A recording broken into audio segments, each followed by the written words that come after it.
I'm your host, Demetrius AJ. Whenever I'm done having a tremendous day working out and I need to get a deep sleep, I go to ZMA. And what this does is put you in a deep sleep, relaxation, and it's going to give you fast recovery at night.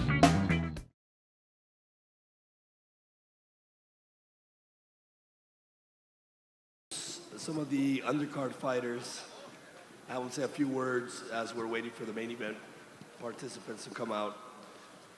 So Lamont Roach obviously had a very good fight, tough fight. He's now the NABO champion, and we're very excited. He's close to fighting for a world title, and I'll have him come up and say a few words. Lamont Roach.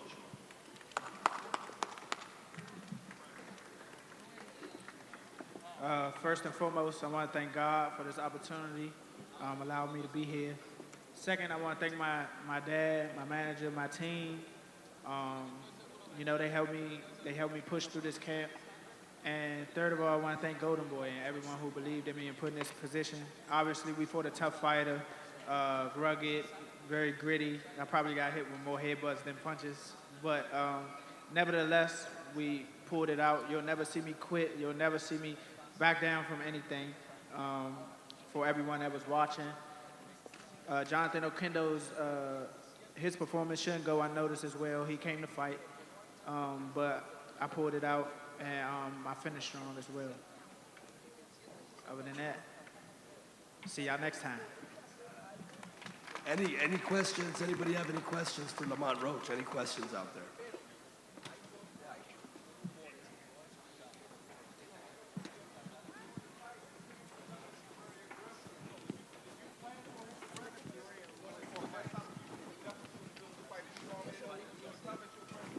Yes, we knew he was going to be aggressive. Throughout our training camp, we knew he was going to be aggressive, rough, and rugged. So it wasn't nothing we didn't expect. You know, it was just something we had to be ready for.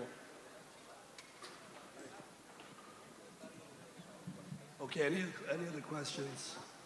Any other questions? Lamont wants some tacos at Cinco de Mayo, right? Yes, I do. Yes. I do. Okay, question. This is Frankie Olagi with Winfire Media. Lamont, how did it feel to fight in this stage, a Canelo card? Oh, it felt great. Once again, like I said, I was very thankful to be on this platform. You know, essentially, pay-per-view is dead, but if this was a pay-per-view card, I would be on the pay-per-view attraction. So I'm very thankful. And just this stage right here will elevate my game as well, just to get my name out there even more. And better opponents and bigger fights will come. Lamont, right here. What's up, Ellie? I'm good. Congratulations on your win. Can you line up your next 3 opponents? If we could get Robert over here, yeah, we can. Hopefully we're looking at champions. We're not looking down. We just won the NABO championship, and I just defended my WBO international championship. Right now I'm number 1 in the WBO, so they have a match for that title coming up soon, so hopefully the winner fights me. Okay.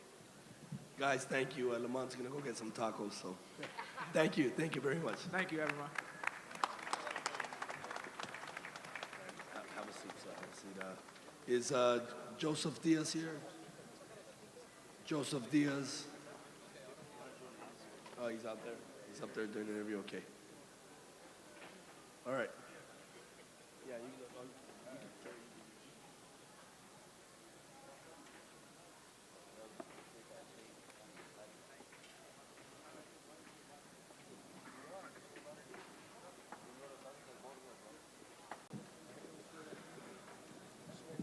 I'm going to bring up Virgil Ortiz to say a few words. What's that?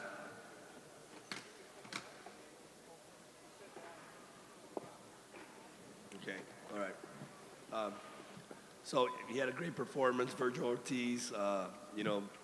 First guy to stop Mauricio Herrera. Mauricio's a tough fighter. I mean, a lot of you guys have seen him in tough fights, but he had a great performance. I said it in the press conference during the week. Virgil is the best prospect in all of boxing, and you guys are going to see a lot more of Virgil very, very soon. I'll bring him up to a few words. Virgil Ortiz. Hey everybody, I want to thank all the media for coming over here. I want to thank all of my supporters from Michoacan, Mexico, California, Texas, everywhere, Grand Prairie. I want to thank my team over there, my dad, even my brother. He plays Fortnite with me. He keeps me busy when I'm making weight and stuff. Hector, Robert Garcia Jr., everyone. First of all, I just want to say the fight started off a little boring, but that's because I was assessing my opponent. Like I was reading him like a book, and I mean honestly, I was even hearing some of the announcers. They were saying like, oh, he's keeping Mauricio's keeping Virgil Ortiz at bay. He wasn't keeping me at bay. I was taking my time. I was reading everything about him, all of his weaknesses, and you know what? When the time came, I was like, all right, it's time to go. And after the first knockdown, the second round, and we went into the third round, I could just tell that he wasn't reacting as much anymore. I could tell he was done, so I just made the same little move, and that's all she wrote. But I mean, other than that, I'm really thankful of Golden Boy Promotions for giving me this fight, for believing that I could take on this challenge. And hey, I heard a fight coming up in Dallas, possibly a world title fight. Man, that's exciting. Man, I'm really excited for that. And thank you, Bernard. And man, you know what? I'm gonna run tomorrow, keep my weight off, and hopefully, hey, they, like I said in the ring, if they tell me to fight in 2 weeks for a world title, I'll do it. I swear I will. And thank you. Two questions, okay. Any questions? Any questions for Virgil Ortiz?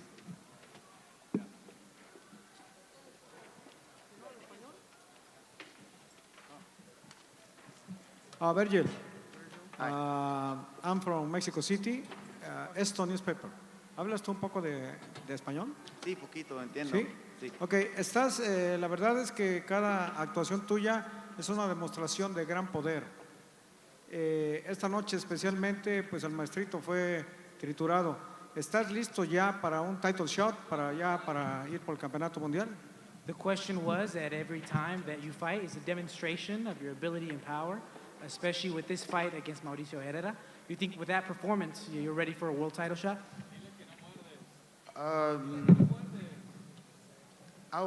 I've been ready for a world title shot, and it's not just because of my power. I'm a very smart fighter, and like I said right now, in the early rounds, I wasn't going off. I knew that this guy had a lot of tricks up his sleeve, but you know what? I was able to neutralize it because this isn't the first time I've seen this. I might only have 12 fights, but I'm very experienced. Básicamente que yo sí me siento listo para pelear por un título mundial. En los primeros asaltos vi que estaba haciendo muchas cosas, pero yo estoy acostumbrado de diferentes estilos de peleadores. Así que con ese tipo de peleas estoy listo para enfrentar a un campeón mundial.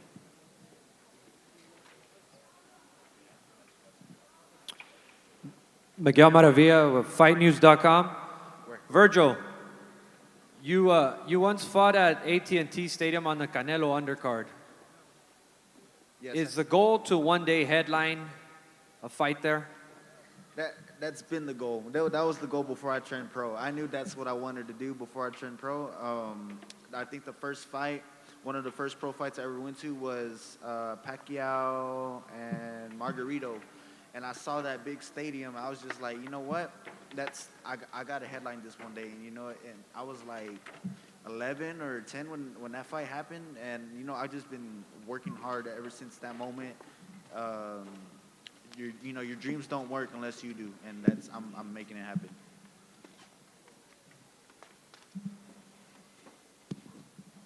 Any other questions for Virgil? Virgil, Steven right here. Congratulations first. Were you surprised, I guess, being that Herrera had been so durable most of his career, that your shots were having that effect on him, and you could tell he was getting ready to go? I'm going to be honest. I thought I was going to go the distance, and I didn't think that my shots were going to be as effective as they were. I I don't know if I just, I underestimate myself because I went into this fight, thinking that I was the underdog. Even though I wasn't the underdog, the odds were clearly in my favor, but I always go in thinking that the other guy has the edge. He has the most experience and all that stuff, and I think that's what helps me come out with these victories. But, I mean, yeah. When the ending came and it came, quicker than even your longest fight to date, obviously you want the knockout, you want to get out early, but does any part of you want to feel more rounds in the pro ranks? Oh yeah, definitely. We, like I said, I was going 10 rounds of sparring since February. I was way more prepared to do it, and I really wanted to, and like I said, I expected to do it, but the fight ended short, and you know what? Shorter fights means longer careers, so that's great. I know you don't have the mic anymore. Congrats. Not congrats. Thank you. Virgil, we know you got power. We know you got patience. So tell us in Dallas who you fighting next, and after that one, actually, who you fighting for the world champion? I have no idea. This is brand new news to me. I just found out about the world title, but we'll see. Virgil, you're 21, you have 13 fights, 13 knockouts. What do you see for your future? What do you envision for your future? For sure, and I can say this with the utmost confidence, I believe I'll be a world champion in less than a year. Do you see yourself in the Hall of Fame someday? Definitely.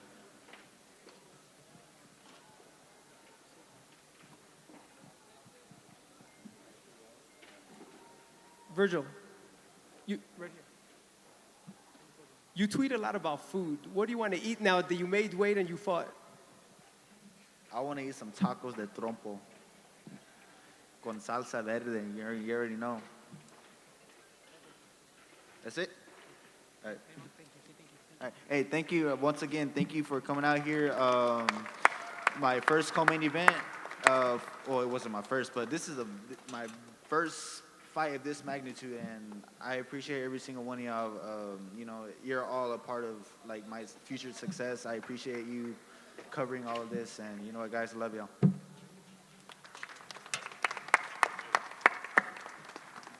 Okay, so we have Jojo now coming up next. We'll ask him a few questions. Jojo did his thing. He made a statement as well. He promised us a knockout.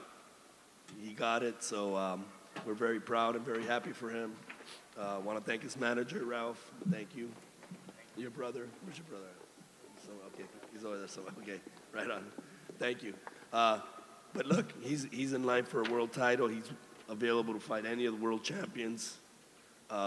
We already got a few calls, so we're going to work on something very special next for Jojo. But I'll have him come up, say a few words. Jojo. What's up, everybody? First off, I wanted to say congratulations to Lamont Roach and Virgil Ortiz. Virgil Ortiz looked spectacular tonight, guys. I also want to say thank you to my manager, Ralph Heredia, Golden Boy Promotions, Eric Gomez, Oscar De La Hoya, Robert Diaz, for giving me this another opportunity to showcase my skills on such a big-time stage. I was ready. I was more than ready. I trained my ass off over there out in Indio with Coach Joel and my father, Joseph Diaz Sr. I was really, really well prepared. I had, like I said during my post-interview, that I was dealing with a lot of, stress and depression 2018, and it was a really, really tough time in my life where I really, really felt like I was I rock bottom, and I just really, really had faith in myself. I really believed in myself. I was very fortunate that I started, praying a lot and just, just having faith in God and just talking to God a lot more. And He was just showing me the light, making me make the right decisions, actually making me talk to my manager a lot more, open up with my parents and everything. And I just, now I'm just extremely blessed. I feel extremely, extremely more confident at this weight at 130, 126 pounds. It was really, really hard for me, man. I was, really trying to be a champion for Golden Boy Promotions and Oscar De La Hoya and everybody at 126. But unfortunately, man, it is what it is. I'm a big guy at 126 pounds. I have a big body, and I just couldn't make the weight anymore. So it's time to move on to the next chapter. 130 pounds is going to be the next stage in my life, and I guaranteed you guys, I promise you guys that I'll be a champion at 130. I know it's Cinco de Mayo weekend. I'm just right here now, just trying to celebrate, enjoy myself. I might have me a couple tequila shots and dance some salsa tonight, or maybe some. But yeah, thank you guys for all the support. If you guys want to ask me some questions, go on.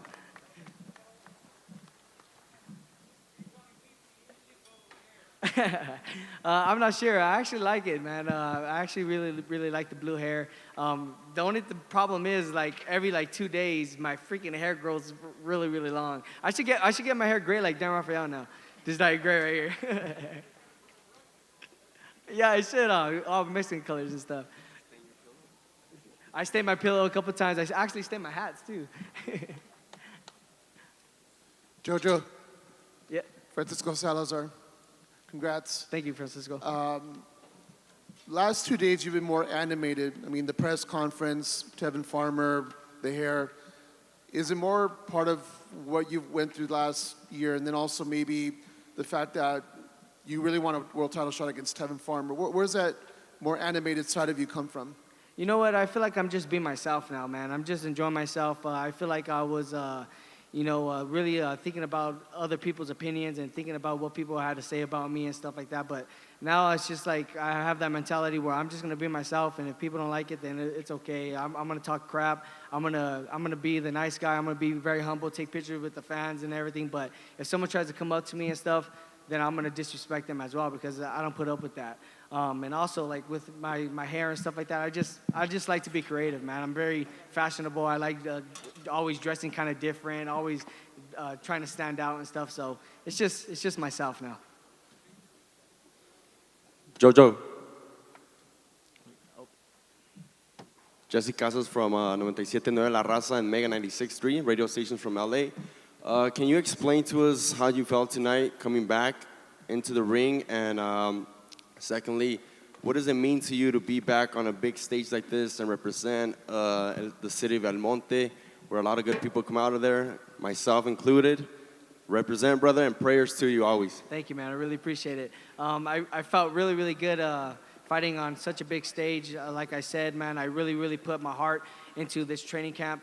We were trying to get the Tevin Farmer fight on this card, and we actually really wanted that fight, because I truly believe that I could be champion at 130 pounds, no matter who the opponent is. If it's Tevin Farmer, Gervonta Davis, Miguel Bachad, any of those guys, man, I feel like I could actually beat those guys, man. I feel like I'm really well prepared at 130, and I'm ready to go. And shout out to South Amani and Al Mani. I know that they have really you know how it is in all the cities, man. Everybody has like their struggles. Everybody has their bad sides and their good sides. And I just want to be a positive role model, not only to my city of South Amani and Al Mani, but to everybody in general, the youth, people my age, people older than me. I just want to be, a positive impact and showcase to everybody that dreams come true. As long as you keep faith, as long as you stay in a positive mentality, everything's going to happen. As long as you just, grind it out, everything's just going to fall into place.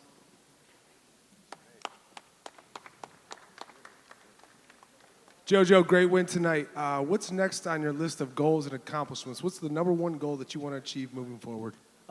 Becoming a world champion. That's my main goal. My main goal is to become a world champion. Like I said, last year I was this close, man. I was opening up the door, man. I had that shot, and every time I think about it, man, it makes me want to throw up. Every time I think about, almost having that world title around my waist, it gets me really mad. And that just makes me more furious, and that just makes me more determined to actually become champion this year. So my number one priority is to become the champion that I deserve, not only for myself, but for my mom, my dad, my sisters, everybody that they all sacrificed for me, man. My mom and dad, they sacrificed a lot for me to be where I'm at today. And I thank them a lot, because if it wasn't for them, man, I probably wouldn't be here today. And without them, I wouldn't be who I am. So I really want to become world champion. I really want to showcase to them that I could become the champion that they know that I could be.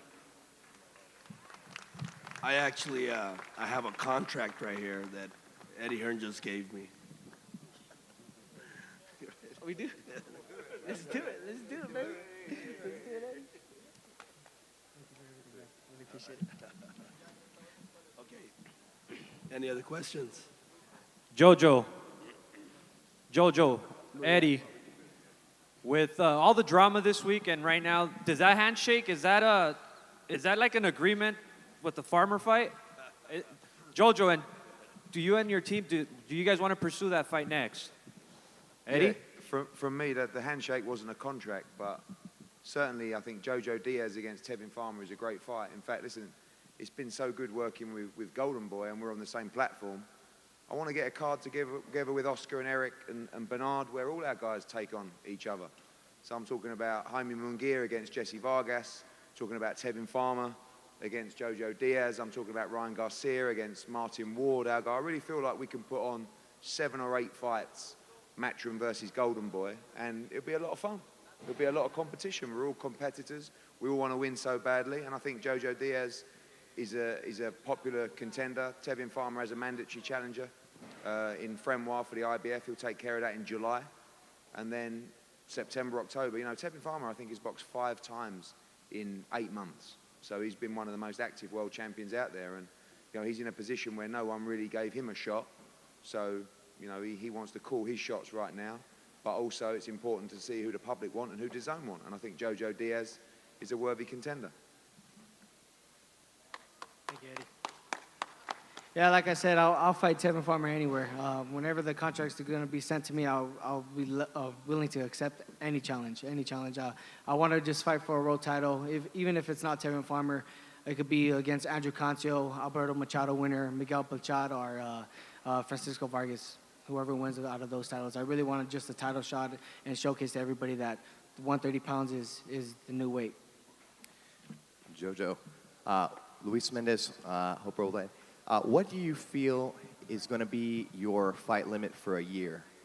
How many fights will you take on? I'm willing to fight as many times as possible. I love to fight. I'm a fighter. I'm a boxer. I've been doing this since I was 11 years old. That's all I do is box. I mean, I have a couple investments with my manager and stuff like that already, but my main passion is boxing. I mean, I love to fight. And whenever they give me the opportunity, I'm always calling Ralph. I'm always calling Ralph every single week, like, hey, Ralph, do we got to fight? Let's link it up. Let's start training camp and stuff. So, like I said, man, I want to fight whenever, as many times as possible. Hopefully this year I can stay very active. I already got 2 fights under my belt. Hopefully I get 2 more, maybe even 3.